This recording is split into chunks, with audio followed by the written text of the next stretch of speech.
Bismillahirrahmanirrahim. Today we are going to discuss a new chapter, which is chapter number 5 of title is linear function. Chapter 5 is linear functions. वैसे linear functions का concept हम previous two chapters के अंदर भी दे चुके हैं। Chapter number 2 में भी आपने देखा था कि लीनियर फंक्शन को हमने डिफाइन किया था और इसी तरह से चैप्टर नंबर 3 के अंदर सिस्टम ऑफ लीनियर इक्वेशंस को हमने डिफाइन किया था।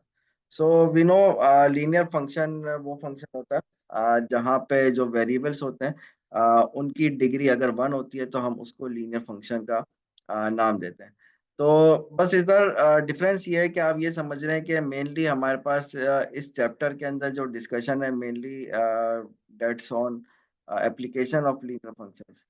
फर्स्ट ऑफ ऑल मैं लीनियर फंक्शन की फॉर्म लिख दूं। लीनियर फंक्शन की फॉर्म जो है फॉर एग्जांपल अगर मेरे पास वो फंक्शन दो वेरिएबल्स का है तो I can write this as F of x1 comma x, दो वेरिएबल्स का फंक्शन है। तो लीनियर फंक्शन जो है उसको लिखा जा सकता है a nought x1 plus a two x2। अब इसमें ए नॉट ए वन क्या है, सॉरी ए नॉट और ए टू मैंने लिख दिया, वैसे ए नॉट ए वन होता। ए नॉट ए वन जो है these are some numbers, any constant numbers in not A1. These are some constants. और इसमें जहाँ तक x1 और x2 का ताल्लुक है, x1 और x2 these are the variables, linear इसकी जो वेरिएबल्स हैं और इनकी पावर अगर आप देखो x1 और x2 की बोथ है पावर 1, मतलब x1 की पावर ये भी 1 है और x2 की पावर ये भी 1 है। सो हम इसको लीनियर फंक्शन का नाम दे सकते हैं। ये लीनियर फंक्शन मैंने दो वेरिएबल्स के अंदर लिखा है। बिल्कुल सेम इसी तरह से लीनियर फंक्शन एक वेरिएबल का भी हो सकता है, एक और दो से ज्यादा का भी हो सकता है। फॉर एग्जांपल मेरे पास एक लीनियर फंक्शन लिखा हुआ है। एक वेरिएबल का अगर मैं एक लीनियर फंक्शन लिखूं F of X is equals to 3 - 2x। अगर आप रिकॉल करें हमने इस तरह के लीनियर फंक्शंस पहले ही पढ़ चुके हैं चैप्टर 1, चैप्टर 2 और चैप्टर 3 के अंदर। सिमिलरली अगर मैं दो वेरिएबल्स का लीनियर फंक्शन लिखूं तो दो वेरिएबल का लीनियर फंक्शन की फॉर्म जो है ये आपके पास बन सकती है something for example 4 - 2x and plus 3x 2। ये x1 कह रहे हैं और इसको x2 कह रहे हैं। पावर्स जो है ख्याल रखिएगा वेरिएबल्स की पावर 1 ही है। अगर 1 के अलावा होगी तो फंक्शन लीनियर नहीं रहेगा। लीनियर फंक्शन की डेफिनेशन हम ऑलरेडी चैप्टर 2 में भी पढ़ चुके हैं। सो वही डेफिनेशन है कि डिग्री 1 की इक्वेशंस जो होती हैं ये लीनियर इक्वेशंस कहलाती हैं और लीनियर फंक्शंस हमारे पास इस फॉर्म के होते हैं। अगर सिमिलरली अगर मैं तीन वेरिएबल्स का लीनियर फंक्शन लिखूं x1 x2 and x3 are the three variables for example. अच्छा ये जो वेरिएबल्स के नाम है x1 x2 वगैरह जो है वेरिएबल्स के नाम है, आप इनकी नाम कुछ भी रख सकते हैं। नाम में क्या है, आप XYZ रख दें, आप इसको x1 x2 x3 कर दें, या अगर आप कोई एग्जाम्पल वैसे सॉल्व करते हैं एप्लीकेशंस की एग्जाम्पल सॉल्व करते हैं तो यूजुअली हमारे पास प्राइस आ जाती है, पी से प्राइस को रिप्रेजेंट कर लेते हैं, क्यू को क्वांटिटी से क्वांटिटी को क्यू से रिप्रेजेंट करते हैं एंड इसी तरह से ये वेरिएबल का नाम है। नाम कुछ भी हो सकता है। यूजुअली समटाइम्स ऐसा होता है कि हमारे पास टाइम आ जाता है, टी से रिप्रेजेंट किया जा रहा होता है उसको। तो कॉन्सेप्ट सारा वही है। तो अगर मैं थ्री वेरिएबल्स का लीनियर फंक्शन लिखूं तो ये फॉर एग्जांपल ये है फोर माइनस 3x1 और प्लस 5x2 एंड -2x3। अब ये एग्जांपल्स हैं, मैंने तीन वेरिएबल्स तक के फंक्शन की एग्जांपल लिखी है। इसी तरह से तीन से ज्यादा भी हो सकते हैं और एक दो और तीन वेरिएबल्स भी हो सकते हैं। तो दीज आर द एग्जांपल्स। अच्छा तो आज के लेक्चर में जो हम डिस्कशन कर रहे हैं वो मेनली हमारे पास कुछ ऐसे बिजनेस मैथ की फंक्शंस डिस्कस करेंगे जो एप्लीकेशंस में काफ़ी ज़्यादा इन्वॉल्व होते हैं। हमारे पास अगर देखा जाए सबसे पहले जो आपको पता होना चाहिए जिस फंक्शन के बारे में वो है हमारे पास टोटल कॉस्ट फंक्शन। ये टोटल कॉस्ट फंक्शन भी अगेन हम चैप्टर 2 में इसके ऊपर इंट्रोडक्शन इसका दे चुके हैं, कुछ एग्जांपल्स भी सॉल्व करी थी। सो मैं इसको थोड़ा सा रिव्यू कर लेते हैं। अगर हम कॉस्ट फंक्शन को यूजुअली हम सी से रिप्रेजेंट कर रहे होते हैं। कॉस्ट फंक्शन जो है हमारे पास एक वेरिएबल पे भी डिपेंड कर सकता है, एक से ज्यादा वेरिएबल पे भी डिपेंड कर सकता है। कॉस्ट फंक्शन होता क्या? कॉस्ट फंक्शन अगर आप लिखना चाहें, so what is cost function? Cost function जो है हम ये कहते हैं कि इसमें दो कंपोनेंट्स होते हैं। एक कंपोनेंट आपका फिक्स कॉस्ट होती है। फिक्स कॉस्ट जैसे यूजुअली हमारे पास आपके पास यूटिलिटी बिल्स हैं। वो हो सकती है, रेंट हो सकता है, या आप किसी लेबर से कोई काम करवा रहे हैं, उसको आपको उसका खर्चा पानी दे रहे हैं, तो वो है आपकी फिक्स कॉस्ट है जिसको आप अवॉइड नहीं कर सकते, जो होनी ही होनी है। ये आपकी फिक्स कॉस्ट कहलाती है। दूसरी हमारे पास होती है वेरिएबल कॉस्ट। वेरिएबल कॉस्ट ये इस फैक्टर पे डिपेंड करती है, आप नंबर ऑफ यूनिट्स कितने परचेज कर रहे हैं आपकी जेब से, मतलब आपकी नंबर ऑफ यूनिट्स के हिसाब से वेरिएबिलिटी इसके अंदर आएगी। मतलब ये कि अगर आप एक यूनिट परचेज करेंगे तो आपके पास कॉस्ट थोड़ी कम होगी, जितने यूनिट्स आप ज्यादा परचेज करेंगे आपकी कॉस्ट भी इंक्रीज करेगी। तो ये हमारे पास कॉस्ट फंक्शन की डेफिनेशन है। अब इसमें कॉस्ट फंक्शन में हमारे पास एक से ज्यादा वेरिएबल भी इन्वॉल्व हो सकते हैं, और एक वेरिएबल की भी बात हो सकती है। अगर इसकी एग्जांपल मैं लिखूं यहाँ पे, एग्जाम्पल के तौर पे, फॉर एग्जाम्पल मैंने लिखा टोटल कॉस्ट फंक्शन, एक वेरिएबल का लिखा है। फॉर एग्जाम्पल एक वेरिएबल का फंक्शन है। मैंने कहा भाई एक लेबर रखा और कोई फॉर एग्जांपल स्टेशनरी का आइटम मैं मंगवा रहा हूँ अपनी शॉप के लिए। मैंने कहा भाई आप जो है जाके ना तीन चीज़ें परचेज कर लीजिए। उसने गया, वो फॉर एग्जांपल एक पेन खरीदा। पेन की प्राइस जो थी, just for example, for 30 rupees थी इसकी पेन की प्राइस। कितने पेन वो खरीदता है, ये आपका एक्स हो गया। मतलब कितने पेन परचेज कर रहा है, एक्स जो है ये रिप्रेजेंट कर रहा है नंबर ऑफ यूनिट्स को। एक्स जो है ये नंबर ऑफ यूनिट्स को रिप्रेजेंट कर रहा है। ये तो आपने, और अब उसके बाद पे उसने कहा भाई इसके आने जाने का जो खर्चा, फॉर एग्जांपल मैंने पेट्रोल लगा लिया, भाई पेट्रोल आने जाने का उर्दू बाजार पेट्रोल जो लगेगा फॉर एग्जांपल 200 रुपीज का लगेगा। ऐसे ही जस्ट एग्जांपल दिया मैंने। तो ये मेरे पास कॉस्ट फंक्शन एक वेरिएबल का बना है। ऐसा भी हो सकता है कि आपका कॉस्ट फंक्शन एक से ज्यादा वेरिएबल का भी बन सकता है। आपने जो है फॉर एग्जांपल X1 X2, ये दो तरह की प्रोडक्ट्स हैं, दो चीजें हैं जो आप खरीद रहे हो। ये आपकी ये हो गई। फिर आपके पास फिक्स कॉस्ट है। फिक्स कॉस्ट में फॉर एग्जांपल बिजली का बिल है। बिजली का बिल लेट से आपका 2000 रुपीज जो है आपका यूटिलिटी बिल है, या आपकी यूटिलिटीज हैं। जस्ट एग्जांपल दे रहा हूँ मैं। और इसी तरह से फॉर एग्जांपल आपने रेंट देना है, which is for example shop का रेंट है फॉर एग्जांपल 30,000 रुपीज। और फिर आपने जो है मल्टीपल चीजें अपनी शॉप में रख रहे हो।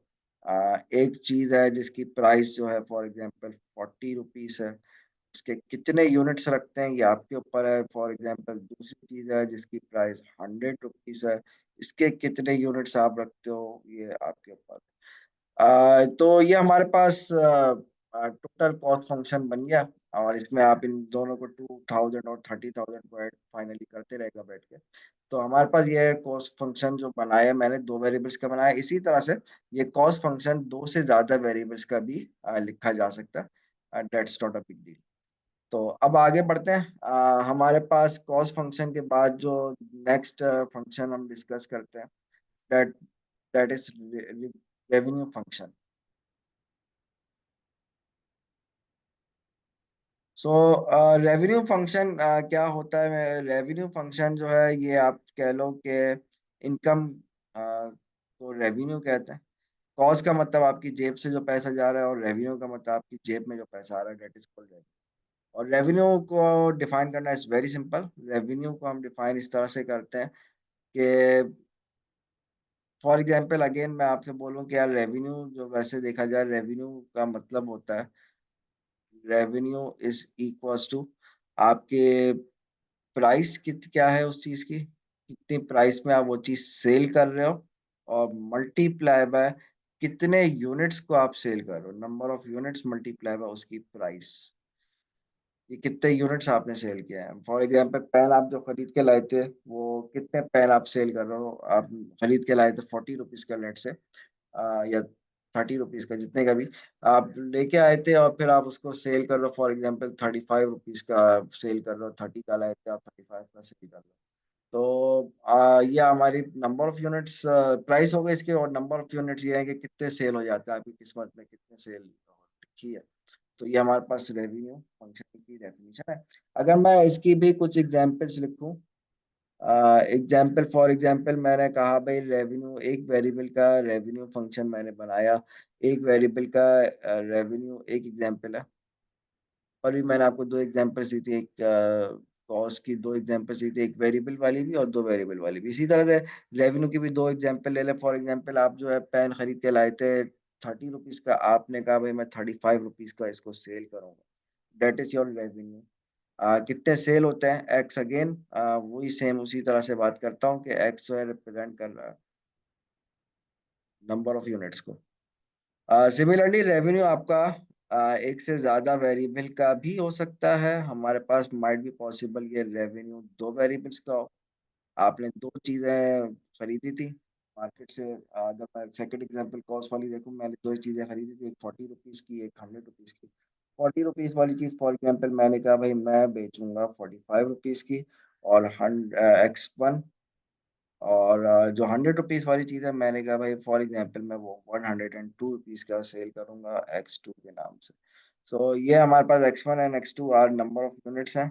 X1 एंड X2 ये हमारे पास नंबर ऑफ यूनिट्स को रिप्रेजेंट कर रहा है। नंबर ऑफ यूनिट्स, अच्छा ये नंबर ऑफ यूनिट्स किसके नंबर ऑफ यूनिट्स हैं? ये नंबर ऑफ यूनिट्स मैं कह रहा हूँ भाई ये दो चीज तरह के आइटम्स हैं मेरे पास। एक आइटम मेरे पास इसमें फर्स्ट आइटम है, और दूसरा सेकंड आइटम X1 X2 उसको रिप्रेजेंट कर रहा है। Number of units of first and second item.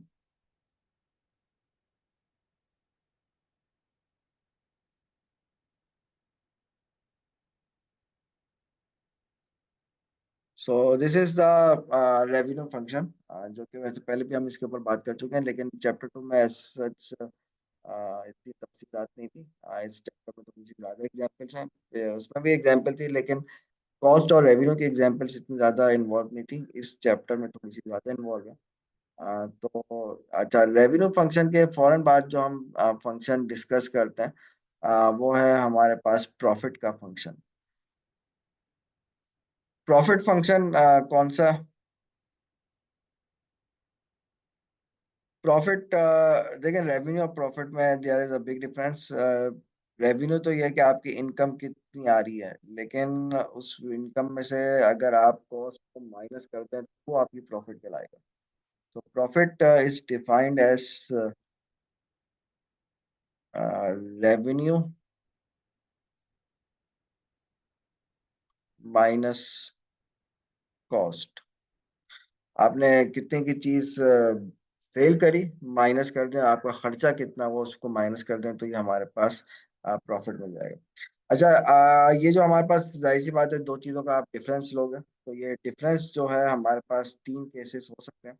Might भी है आपका प्रॉफिट जो है ये पॉजिटिव आ जाए, माइट भी आपके पास ऐसा पॉसिबल है कि हमारे पास ये प्रॉफिट जो है नेगेटिव आ जाए, और थर्ड केस इज पॉसिबल कि ये चीज़ भी हम चैप्टर 2 में ऑलरेडी वैसे डिस्कस कर चुके हैं कि ये भी पॉसिबल है कि हमारा प्रॉफिट जीरो हो जाए। तो बारी बारी बात करते हैं। अगर पी पॉजिटिव आ जाए, पी पॉजिटिव होने का मतलब ये उसी वक्त पॉसिबल है कि हमारे पास रेवेन्यू जो है ये कॉस्ट से इंक्रीज कर जाए। रेवेन्यू ज्यादा हो यानी कि इनकम आपकी ज्यादा है, खर्चा आपका कम हो रहा है, तो ये हमारा प्रॉफिट में जाओगे, तो ये हम कहेंगे हाँ भाई हमें वाकई प्रॉफिट, हमारा इनकम ज्यादा हो या खर्चा हमारा कम हो। अगर सम टाइम ऐसा होता है कि हमारे पास रेवेन्यू मतलब ये है कि हमारी इनकम कम होती है, कॉस्ट ज्यादा होती है, तो इनकम कम है एज कम्पेयर टू कॉस्ट, तो हम कहेंगे हाँ भाई ये हमें लॉस हुआ। और फाइनली अगर हमारे पास प्रॉफिट जो है जीरो हो जाए, यानी कि नो प्रॉफिट नो लॉस वाला केस हो जाए, यानी कि उसको हम कहेंगे जितना आपने खर्चा किया था उतनी ही इनकम हो गया, यानी कि हमारे पास रेवेन्यू और कॉस्ट इक्वल हो। ये जो रेवेन्यू और कॉस्ट इक्वल हुआ इसको हम यहाँ पे नाम देते हैं, this is called break even. ये कहलाता है ब्रेक इवन का केस। तो हमारे पास इधर मल्टीपल एग्जांपल्स आएँगे जिसमें हम ब्रेक इवन के बात करेंगे। ब्रेक इवन का मतलब आपको समझना है कि रेवेन्यू और कॉस्ट को इक्वेट कर दें तो या प्रॉफिट को इक्वल्स टू 0 कर दें, ये हमारे पास ब्रेक इवन की सिचुएशन आ जाती है। अच्छा, अब इसमें अगर फॉर एग्ज़ाम्पल मैं ब्रेक इवन का केस डिस्कस करना चाहता हूँ थोड़ा दोबारा।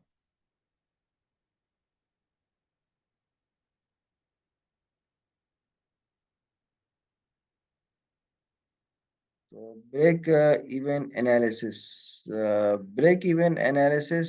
के अकॉर्डिंग मैं एक्चुअली ये बात करना चाह रहा हूँ कि यार what will be the number of units, मतलब मैं कितने यूनिट्स सेल करूँ सच दैट मेरे पास ब्रेक इवन आ जाए। मतलब फॉर एग्जांपल मैं 50 चीज़ें खरीद के लाया मार्केट से, और फिर मैं उसको ज़ाहिर-सी बात है पैसे ज़्यादा पैसों में सेल करूँगा उसको। फॉर एग्ज़ाम्पल ₹30 की चीज़ लाया तो मैं मार्केट में उसको सेल करूँगा ₹35 की, ताकि थोड़ा-सा मुझे इनकम ज़्यादा हो। तो मुझे मिनिमम कितने जो है नंबर ऑफ यूनिट्स सेल करने हैं सच दैट कि मैं ब्रेक इवन पे पहुँच जाऊँ, रेवेन्यू और कॉस्ट इक्वल हो जाए। तो यानी कि मैं एक्चुअली यहाँ पे डिटरमाइन करना चाह रहा हूँ XBE को। What is XBE? XBE is BE represent कर रहा है नंबर ऑफ यूनिट्स को। X याद रखें यूजुअली हमारे पास जो प्रॉफिट और कॉस्ट वाले या अ, रेवेन्यू वाली एग्ज़ाम्पल्स होती है इसमें X usually number of units को रिप्रेजेंट कर रहा होता है। तो X नंबर ऑफ यूनिट्स है। कब है ये number of units? Uh, break even के नंबर ऑफ यूनिट्स है, ताकि मुझे पास ब्रेक इवन हो जाए यानी कि नो प्रॉफिट नो लॉस। मुझे ये डिटरमाइन करना है कि यार ये XBE की वैल्यू क्या होगी? मैं एक्चुअली मेरा टारगेट ये है, तो XBE की वैल्यू यहाँ पे किसके इक्वल होगी? So it's very trivial to drive this formula. मैं यहाँ पे फॉर्मूले को ड्राइव करके नहीं दिखाऊँगा, आप लोग को परेशान मैं नहीं करना चाह रहा। इसमें लेकिन वैसे बहुत ट्रिवियल सी बात है। आप इसमें अगर ये जो थर्ड वाली कंडीशन मैंने लिखी है, आप इसमें रेवेन्यू और कॉस्ट के फंक्शंस को इक्वेट कर दें और इक्वेट करने के बाद आप उसको एक्स की वैल्यू के लिए सॉल्व करें। मतलब ये सॉ एक्स की वैल्यू को सॉल्व करने के लिए सॉल्व करने का मतलब ये है आप वहाँ से x की वैल्यू को आइसोलेट करें, x की वैल्यू निकाल लें, you will get the formula for break even.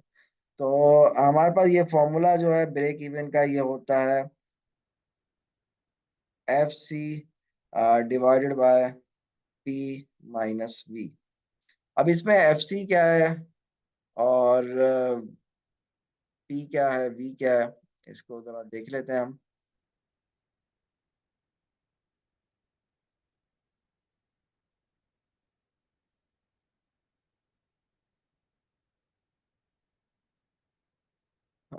In this case, FC is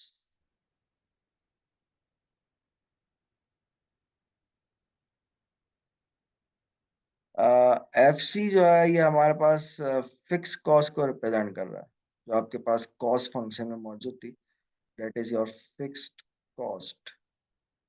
P हमारे पास ये प्राइस है, मतलब वो प्राइस है जिस चीज की आप जितने में आप वो चीज सेल कर रहे हो, और वी जो है हमारे पास इधर रिप्रेजेंट कर रहा है वैल्यू को। आपने वो चीज कितने की खरीदी थी, ये वी उसको रिप्रेजेंट कर रहा है। तो this is the formula to find the number of units for break even.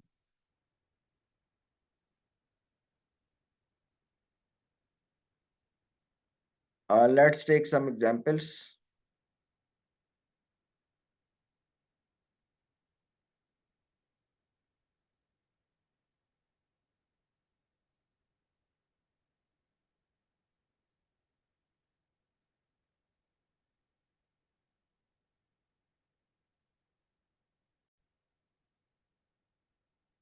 Okay, हमारे पास ये एक एग्जांपल है। इसमें फरमा रहे हैं group of engineers is interested in forming a company to produce smoke detectors. They have developer design and estimate अला बला चला। कॉस्ट जो आई है उसमें इंक्लूडिंग मटेरियल, मटेरियल की कॉस्ट है, और इसी तरह से लेबर की कॉस्ट है, मार्केटिंग की कॉस्ट है। तो ये मुख्तलिफ कॉस्ट हैं। फिक्स कॉस्ट जो है with the formation, operation, management of the company and the purchase of the equipment and machinery. ये टोटल मिला के fix cost given to you is 2,50,000। Data साथ साथ बनाते जाते हैं ताकि हमें बात समझ में आए कि कहानी चल क्या रही है।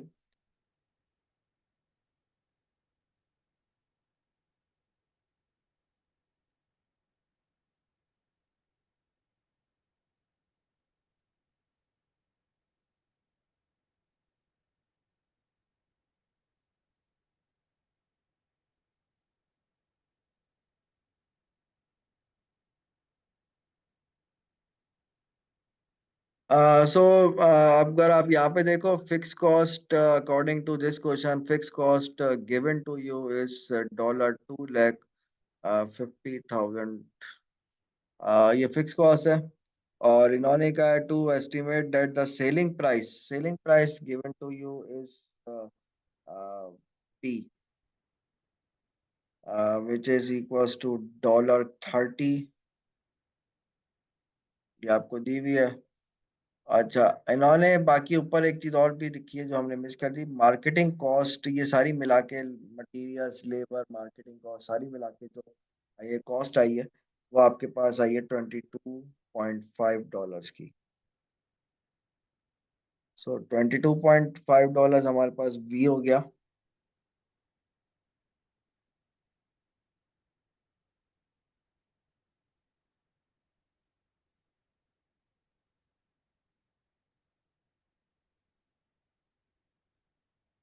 B is $22.5।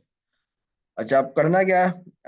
इन्होंने फरमा रहे हैं कि पार्ट ए के अंदर फरमा रहे हैं कि determine the number of smoke detectors which must be sold in order for the fame break even.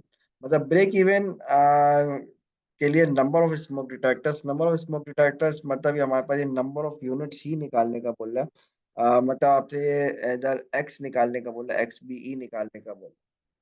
तो अगर इस क्वेश्चन को दो मेथड से अप्रोच कर सकता हूँ। ये एक तो अगर डायरेक्ट फॉर्मूला आप यहाँ पे इम्प्लीमेंट कर दो तो आपको ज़्यादा लंबा चौड़ा काम नहीं करना पड़ेगा।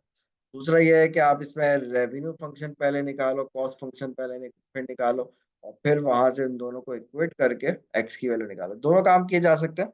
आपको मैं दोनों मेथड बता देता हूँ वैसे, क्योंकि समटाइम्स फॉर्मूला बंदे के जहन से निकल जाता है, लेकिन याद होना चाहिए, कोई इतना डिफिकल्ट बात नहीं है। हमारे पास ब्रेक इवन का जो फॉर्मूला है वो है fix cost divided by price minus value. Fixed cost given to you is 2,50,000 and price is 30 minus 22.5। ये हमारे पास प्राइस दी हुई है। और अगर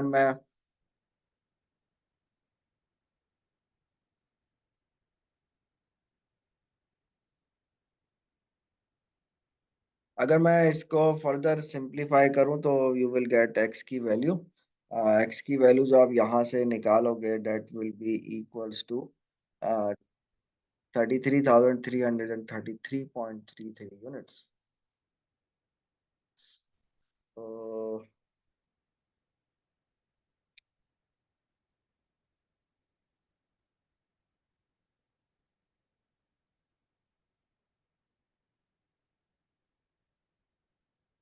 So finally, XBE is equals to dollar, sorry, dollar नहीं, 33 1,333.33 units. Actually number of units जो यहाँ पे रिप्रेजेंट कर रहे हैं वो नंबर ऑफ स्मोक डिटेक्टर्स है। आप इसको चाहे तो यूनिट्स की जगह पे आप लिख सकते हैं नंबर ऑफ स्मोक डिटेक्टर्स आप लिख सकते हो यहाँ।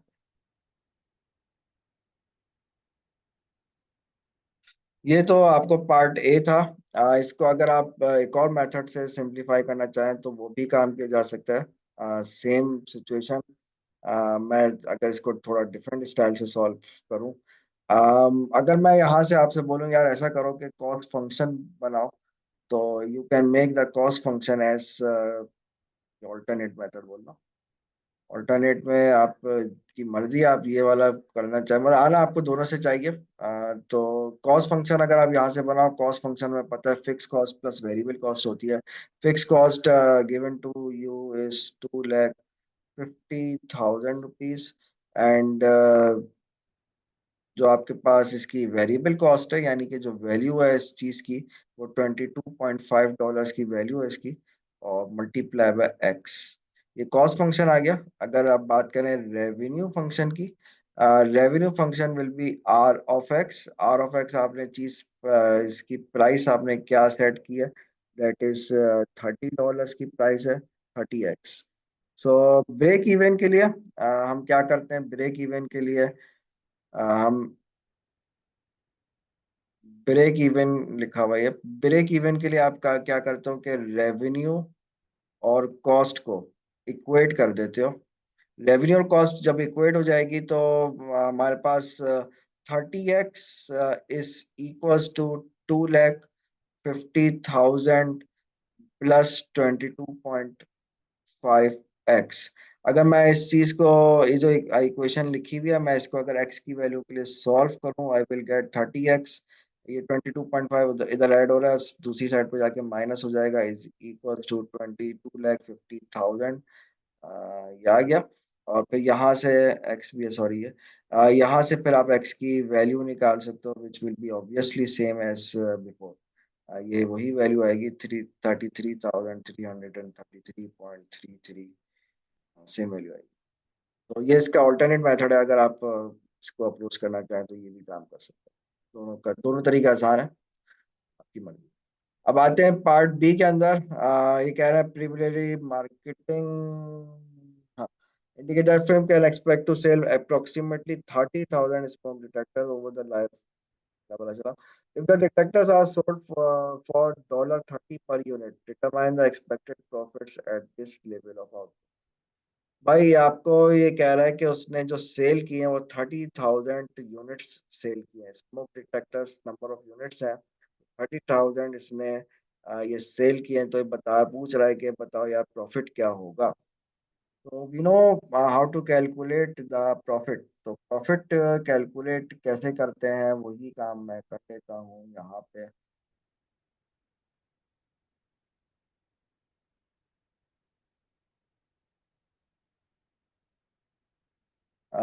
प्रॉफिट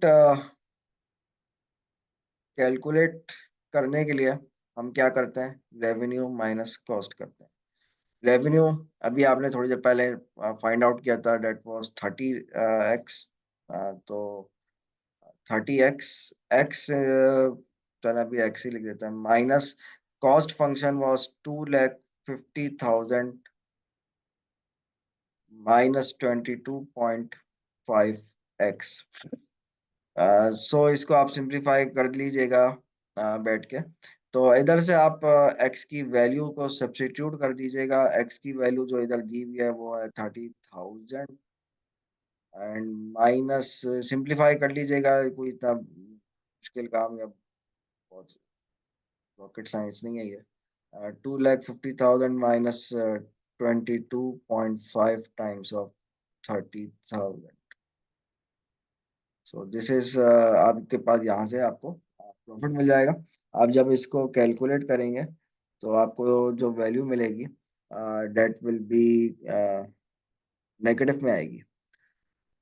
नेगेटिव में आने का मतलब क्या होता है, तो नेगेटिव में आने का मतलब होता है कि लॉस में गया है। तो -25,000 इसकी वैल्यू आएगी।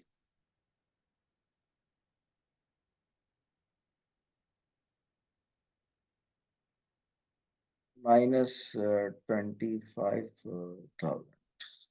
This is the first example.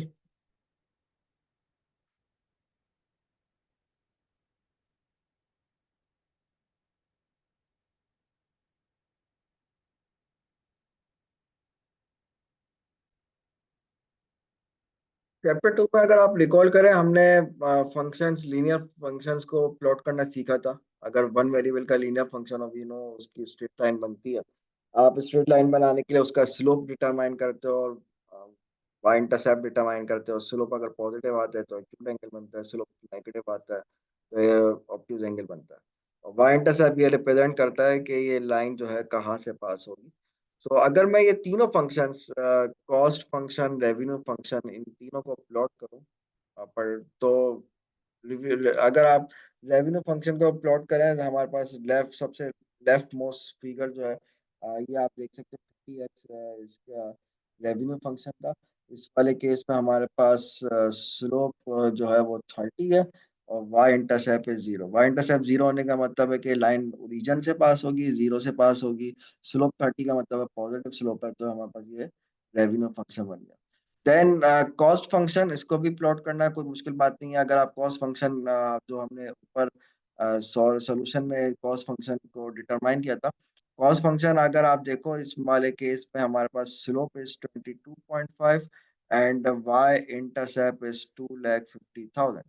सो रफली बना रहे हैं, ऑब्वियसली फिगर हम तो रफली बनाएंगे, ये तो सॉल्यूशन बना रहे हैं, हम तो रफली बनाएंगे।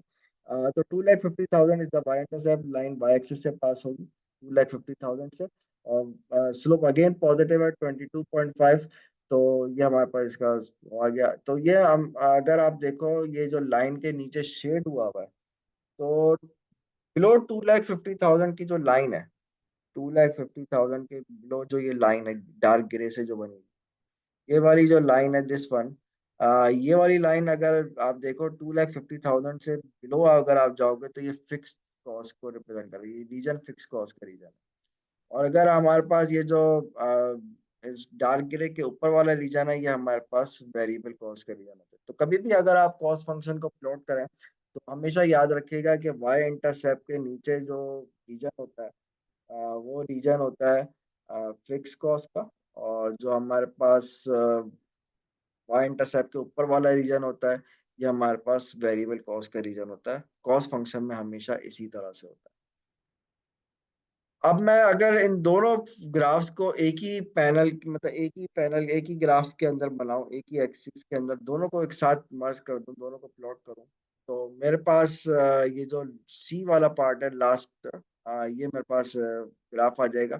ये दोनों लाइंस एक पॉइंट पे आके इंटरसेक्ट करेंगी। ये जो पॉइंट है this is called break even का पॉइंट है, जहाँ पे आपके पास ब्रेक इवन आ रहा है, यानी कि प्रॉफिट और लॉस जहाँ पे इक्वल हो रहा है, या सॉरी प्रॉफिट और लॉस कह रहा हूँ, रेवेन्यू और कॉस्ट जहाँ पे इक्वल हो रहा है, ये हमारे पास ये वो पॉइंट होता है जहाँ पे ब्रेक इवन आता है। तो याद रखिए, हमेशा हमेशा याद रखिएगा ये बात, कि ब्रेक इवन का ऊपर वाला जो पॉइंट होता है ये प्रॉफिट का पॉइंट होता है, और जो ब्रेक इवन के नीचे का रीजन होता है ये हमारे पास लॉस का रीजन होता है। तो देख सकते हो पॉजिटिव प्रॉफिट का मतलब पॉजिटिव यानी कि ऊपर है, और लॉस का मतलब नेगेटिव जो कि नीचे। ब्रेक इवन से नीचे चले जाओगे तो लॉस में जाओगे, ब्रेक इवन के ऊपर जाओगे तो ये प्रॉफिट में जाओगे। तो ये हमारे पास हमेशा इस तरह से ही होता है, तो ये बात याद रखिए। सो ये ग्राफिकल मेथड भी आपको आना चाहिए, कि स्पेशली आप देखोगे जब आगे के जो कोर्सेज आप पढ़ेंगे, स्पेशली ऑपरेशन रिसर्च वगैरह, तो उसमें इस तरह के रीजन्स की प्लॉटिंग वगैरह करेंगे। उसमें लीनियर फंक्शंस जो होते हैं ये बहुत इंपॉर्टेंट रोल प्ले करते हैं। तो लीनियर फंक्शंस को समझना इज वेरी वेरी इंपॉर्टेंट। सिर्फ पेपर पॉइंट ऑफ व्यू से बात नहीं होती, बात एप्लीकेशंस की भी होती है, कि इसकी आपको ज़रूरत कितनी है। ये बहुत इंतहाई ज़रूरी चीज़ है आप लोग के लिए।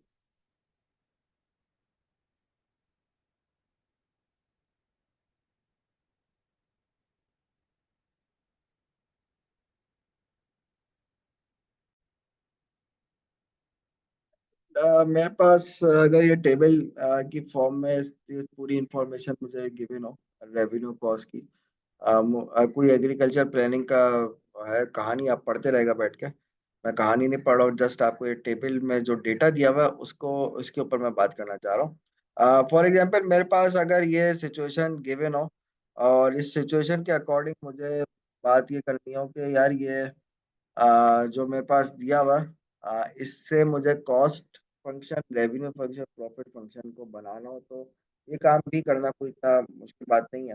आप देख सकते हो मेरे पास तीन तरह के फॉर्म्स हैं, एक सोयाबीन्स का, एक कॉर्न का, और एक पोटैटोस का। हर एक की कॉस्ट, रेवेन्यू और फिक्स कॉस्ट दी हुई है, तीनों तरह के फॉर्म्स की। अगर मैं आपसे बोलूं यार ऐसा करो कि सबसे पहले फर्स्ट कॉस्ट फंक्शन को लिखिए यहाँ पे। कॉस्ट फंक्शन जो है वो लिखना है यहाँ पे कोई इतना बिग टास्क नहीं है, आप इसको लिख सकते हो easily. Cost function will be, we know cost function जो होता है इसमें दो चीजें होती हैं, एक आपका फिक्स कॉस्ट होती है, दूसरी हमारे पास वेरिएबल कॉस्ट। तो एक्चुअली ये सी ऑफ एक्स नहीं है, सी ऑफ एक्स नहीं है, तीन वेरिएबल्स है ना, तो इधर ये तीन वेरिएबल्स का फंक्शन बनेगा।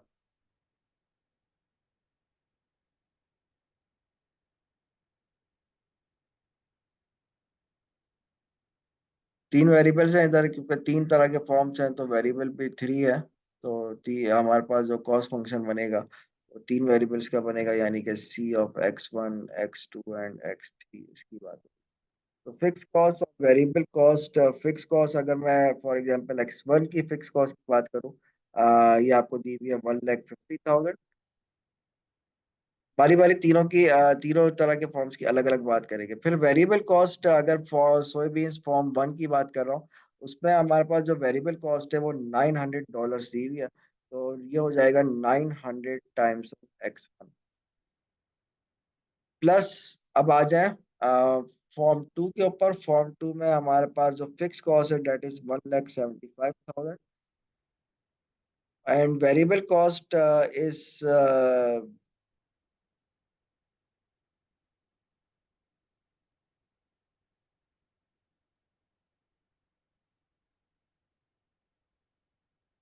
And variable cost is, cost की जो वेरिएबल कॉस्ट है डेट इज $1,100, एक्स 2 हो गया। प्लस फॉर्म 3 की अगर बात करें, तो इसकी फिक्स कॉस्ट इज 1,25,000 और जो वेरिएबल कॉस्ट है इसकी, वो हमारे पास $750 है, तो ये 750 x 2 आ गया।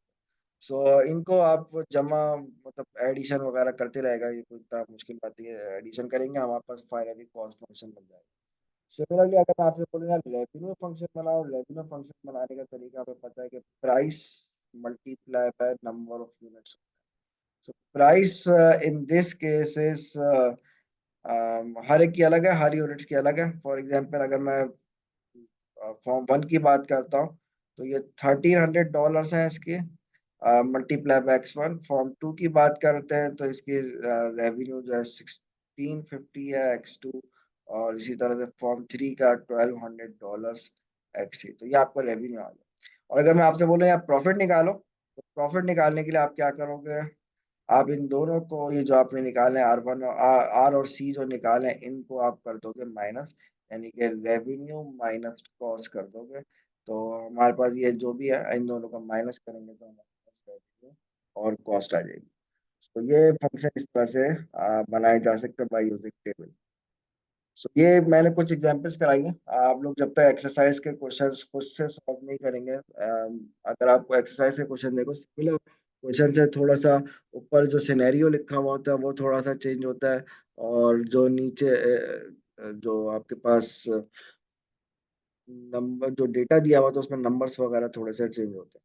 बाकी कहानी वही है, रेवेन्यू कॉस्ट और प्रॉफिट।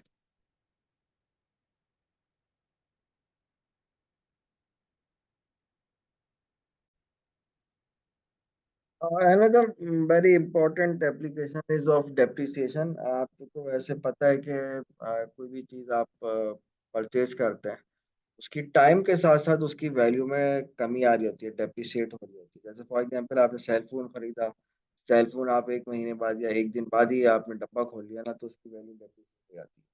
गाड़ी खरीदी, गाड़ी 1 किलोमीटर भी चल गई तो उसकी वैल्यू नीचे चली जाती है।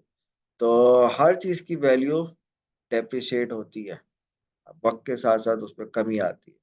तो डेप्रिसिएशन का कॉन्सेप्ट अगर देखा जाए तो ये भी हमारे पास, इसमें भी हमारे पास लीनियर फंक्शन बनता है। तो स्ट्रेट लाइन डेप्रिसिएशन एक हमारे पास एक एग्जांपल है। इन्होंने एक कह रहे हैं when organization purchase equipment vehicles buildings and other type of capital assets accountant usually allocate the cost of the item over the period the item is used. For a truck costing $20,000 and having useful life of 5 years, accountant might allocate $40,000 a year as a cost of owning the truck. The cost allocated to any given period is called depreciation.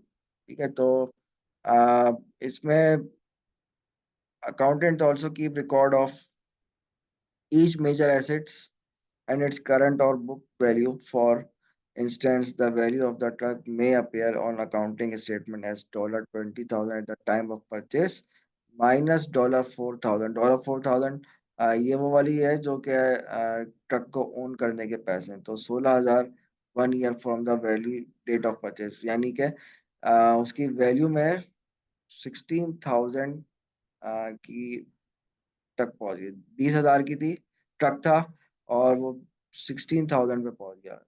दूसरे साल में मजीद 4,000 depreciate होंगे, तो आहिस्ता आहिस्ता से value उसकी depreciate हो रही होगी। तो इधर हमें यही डिटरमाइन करना है कि ओवर द टाइम पीरियड इसको अगर हम डिटरमाइन करें, एक मॉडल बना लें, एक फार्मूला बना लें, ताकि मुझे पता चल जाए कि टाइम के साथ-साथ एक डेप्रिशिएट होते-होते इसकी वैल्यू कहाँ तक पहुँचेगी। तो इट्स वेरी सिंपल। आप इसका डेप्रिसिएशन जब भी आपको निकालनी हो तो इसका फार्मूला आप देख सकते हैं। इसका formula is always purchase cost minus depreciation. Purchase में आपके फिक्स कॉस्ट जो आपने खरीदे उसके वक़्त वो तो फिक्स रहेगी, और डेप्रिसिएशन हर साल में उसमें कितनी कमी आएगी। जैसे सेल फ़ोन आपने खरीदा, भाई सेल फ़ोन में हर साल फॉर एग्ज़ाम्पल ₹500 की कमी आ रही है, हर मंथ उसमें ₹500 की कमी आ रही है। तो ये भी हुई है कि हर साल जो है उसकी जो कॉस्ट है वो 4,000 में कमी आ रही है। कमी आने का मतलब है नेगेटिव साइन। टाइम के साथ तो टाइम जैसे आप टी की वैल्यूज़ इसमें पुट करेंगे, तो हमारे पास ये व जो है वैल्यू इसकी टी जो है इसकी वैल्यू को रिप्रेज़ेंट कर रहा है। तो ये हमारे पास ये चीज़ आ गई। तो क्लियरली आप अगेन देख सकते हैं मेरे पास ये जो है लीनियर फंक्शन है, और ये ऐसा लीनियर फंक्शन है जिसका स्लोप इज़ नेगेटिव 4,000, और नेगेटिव स्लोप का मतलब होता है ऑब्ट्यूज़ एंगल, और y इंटरसेप्ट इज़ 20,000, यानी कि लाइन y एक्सिस के ऊपर 20,000 पे जाके कट करेगी। तो ये हमारे पास डेप्रिसिएशन का फंक्शन बन जाएगा। और ये डेप्रिसिएशन का फंक्शन है, एक लीनियर फंक्शन है, और इसकी प्राइस जो है 5 साल के बाद आप देख सकते हो ये आके बिल्कुल एक्स एक्सिस पे टच कर रहा है। यानी कि आफ्टर 5 इयर्स इसकी वैल्यू कम होते-होते पहले 20,000 से 16,000 हुई।